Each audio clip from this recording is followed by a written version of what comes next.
അള്ളാഹുവിന്റെ 114 സൂറത്തുകളിൽ ചെറിയ 10 സൂറത്തുകൾ നിങ്ങൾ ജീവിതത്തിൽ എന്നും മുറുകെ പിടിച്ചാൽ ഒരിടത്തും നിങ്ങൾ വീഴൂല, ഒരിടത്തും നിങ്ങൾ പരാജയപ്പെടൂല, ഒരിടത്തും നിങ്ങൾ സങ്കടപ്പെടേണ്ടി വരൂല എന്ന് അള്ളാന്റെ റസൂല് പറഞ്ഞ അത്ഭുതകരമായ 10 ദുരന്തങ്ങളെ തടയുന്ന 10 സൂറത്തുകൾ ഏതൊക്കെയാണ്?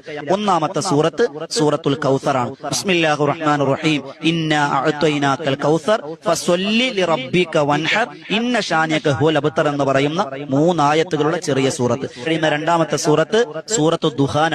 സൂറത്തുൽ ദുഹാൻ മൂന്നാമത്തത് കേട്ടോളി. മൂന്നാമത്തെ നമ്മൾ എല്ലാവരും ഓതുന്ന ഖൽബുൽ ഖുർആൻ എന്ന് പറഞ്ഞ സൂറത്ത് ഏതാണ്? സൂറത്തുൽ യാസീൻ അല്ലേ?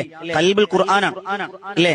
ആ സൂറത്തുൽ യാസീൻ നിങ്ങൾ പതിവാക്കിയാൽ അന്ത്യനാളിലെ ദാഹം ഉണ്ടാവില്ല. നാലാമത്തത് ഞാൻ വേഗം പറഞ്ഞു പോവാണ്. നാലാമത്തത് സൂറത്തുൽ ഫാത്തിഹയാണ്. നമുക്ക് എല്ലാവർക്കും അറിയാവുന്ന ഫാത്തിഹ. ആ ഫാത്തിഹ എന്താണ് ദുരന്തമെന്നറിയോ? ആ ഫാത്തിഹ നമ്മെ രക്ഷിക്കുന്ന ദുരന്തം എന്തിൽ നിന്നറിയോ?